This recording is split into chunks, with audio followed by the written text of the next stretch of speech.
What's up, guys? Welcome back to the Drive Time Podcast here on the Dolphins YouTube channel. My guest today is new Dolphins cornerback Artie Burns. Artie, welcome home, man. I'm glad to be home, man. No better place to be. What was it like coming into the building today? Like, you see the stadium in the background, the sun's out shining, get a chance to come back home. Like, what was that moment like when you got here today? It was definitely a great feeling. I actually haven't seen this facility. I haven't been home in like 4 or 5 years, so it's all new to me. You know, just taking it all in and just enjoying the moment, you know. Did you grow up a fan of the Dolphins? Oh, yeah, most definitely. Yeah. You know, hometown team. Any favorite players that we might like to talk about? You know, Ricky Williams, Ronnie Brown, you know, Chris Chambers, those guys, they all kind of set my eyes on the Dolphins and, you know, made built my love for the game of football. That's 3 offensive players, man. You're on the defensive side. Give some love to those guys, too. Well, I used to play offense when I was younger, so, you know, it had to come from somewhere. So tell me about that time at Miami Northwestern, because I was doing some background on you, man. Like, you were kind of the man on campus there, the track star and the football. Like, what's it like thinking about your time at Miami Northwestern compared to, like, now being here with the Miami Dolphins? You know, that was definitely a great time in life. You know, I was a young athlete, just trying to find my place and find my niche and what I wanted to do, you know. And now being a professional in the same city that I grew up in, trying to find my way, the full circle to come back around, you know, it's a great moment, you know. Yeah, and obviously being from here, like, you're probably really excited about being back in the community. What does the South Florida community mean to you? It means a lot, you know.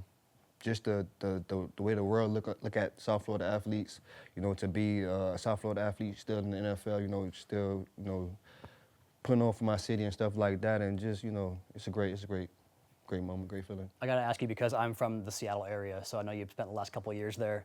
Yeah. What's an outsider's perspective on just the Pacific Northwest? Did you enjoy it up there? Yeah, it was great. Besides the rain, yeah. It was great. But I had a great time in Seattle. You know, great people out there and stuff like that. I remember one time I had 37 straight days of rain in Seattle. It's pretty tough when it goes like that up there. And maybe no sun with it too. Yeah, without seeing the sun. That's the worst part. Don't get that down here though. All right, so talking more about just playing for your childhood team, man. Like, I'm sure you haven't maybe got this far yet, but I'm curious to know, like, have you thought about, like, maybe stepping in front of a Josh Allen pass and picking it off and having that stadium go crazy? Like, maybe they're chanting Artie Burns' name. Like, have you allowed yourself to think about, man, like, that's the building I grew up going to games at. Now I can make plays in it? Nah, as soon as I got the call, my agent called me. It was like a burst of emotions, you know, like thoughts that came to my head, you know, of making plays, you know, because that's what I wanted to do, you know, bring my talent to where I was born and raised and show my talents, you know, and I'm ready for this season, looking forward to this season. Yeah, so a long career so far now. You got drafted back in 2016, it was, I think, yes. 2016, right? So thinking about, like, your journey in the NFL, going from first-round draft pick, rookie starter, second-year starter, some injuries start to happen, and you know, it doesn't maybe go the way you wanted it to. Just when you think about your journey as a whole, like, what have you taken from the entire experience as being a professional football player and your journey specifically? Just always be ready for your moment and stay working. You know, those two go hand in hand, and then, you know, if you keep mastering those two, the perfect situation will always come for you. You know, shed light to you. You know, and I'm just, you know, just keep my head down and just stay, you know, keep grinding and stay in the studio of the game. And hopefully that happens here with us in Miami. And speaking of that, you get to play for new defensive coordinator Anthony Weaver, who of course worked with Mike McDonald in Baltimore, your head coach over there in Seattle. How do you think that being in that defense with so many similar concepts and language can help you acclimate here quickly? It helped me a lot. You know, I watched film on the Dolphins and kind of similar type of defense and stuff like that, same schemes.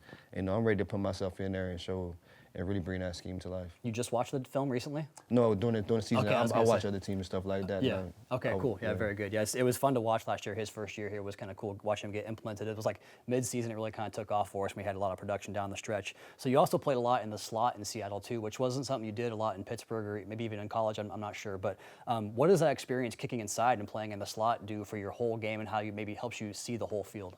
It helped me a lot. You know, mostly in terms of aggressiveness and anticipation, because a lot of stuff that happened in that window is very fast and stuff like that. So film study has definitely been up a lot. Yeah, that versatility really helps, especially in the modern game, right? You got guys lining up all over the field playing multiple roles. I'm sure you've thought about that a little bit. Yeah, you got guys like Tyreek Hill, Jalen Waddle that go inside, outside, across, deep, You know, so we got to be ready for everything. You only have to cover those guys in practice now, by the way. That sounds pretty good. Yeah, not too bad dealing with that kind of speed. All right, so a lot of our fans that consume our content are from not the South Florida area, and since you're the expert in the area here, like what's one thing you would tell an out-of-town fan, like if they're coming down to Miami for one game, 1 weekend of the year, their whole vacation's in Miami, besides going to a Dolphins game, what is one thing a fan from a visiting town would have to do in Miami?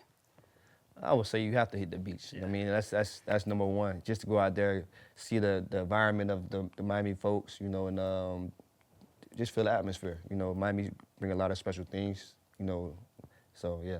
Great area, food, culture, all that fun stuff. Yeah. I'll close with this. What are the Miami Dolphins getting in Artie Burns? They're getting an aggressive, savvy player, ready to show his talents, you know, and help his team out in any kind of way that he can. New Dolphins cornerback, Artie Burns. Appreciate your time today, man. Thank you so much. Sure, bro. Good stuff.